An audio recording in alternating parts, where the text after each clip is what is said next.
નમસ્કાર મિત્રો, digital farming તમારું ફરી એકવાર સ્વાગત છે। આજે અમે અમારા ખેડૂતના બટાકાના પ્લોટમાં આવ્યા છીએ।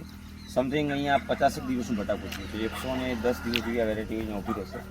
અને સાથે સાથે આની અંદર હજી કોઈ પણ પ્રકારનો પ્રોબ્લેમ આવ્યો નથી। થોડોક નોર્મલ ઈયળનો પ્રોબ્લેમ છે, પણ એની માટે આપણે ક્લોરોફાયરોપોસ અને સાયપરમેથ્રિન જે હમલા આવે છે એનો છંટકાવ 50 ml પર પ્રમાણે કરી દઈશું।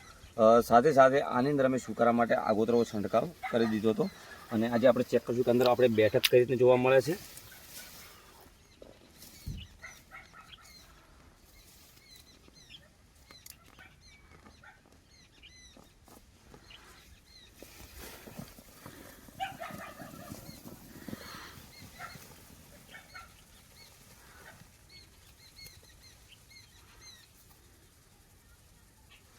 તો હજી આપણે વોટર સોલ્યુબલની અંદર વાત કરીએ ને, તો આપણે ખાલી એક જ વોટર સોલ્યુબલ આની અંદર 05234નું આપેલું છે। તો તમે અહીંયા જોઈ શકો છો કે સરસ મજાની આપણે ટ્યુમર, હજી ઘણા બધા ટ્યુમરની શરૂઆત છે અને અમુક ટ્યુમરો નાના નાના છે અને સરેરાશ 4 બટાકાની સાઇઝ એક જેવી અહીંયા બની ગઈ છે।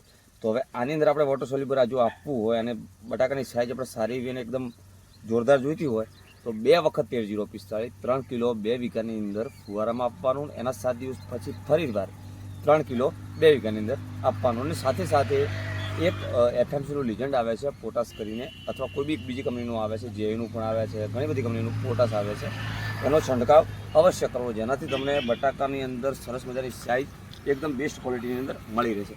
આવી રીતે ખેતીને લગતા અવનવા વિડીયો માટે તમે અમારી સાથે જોડાયેલા રહો। જય જવાન, જય કિસાન।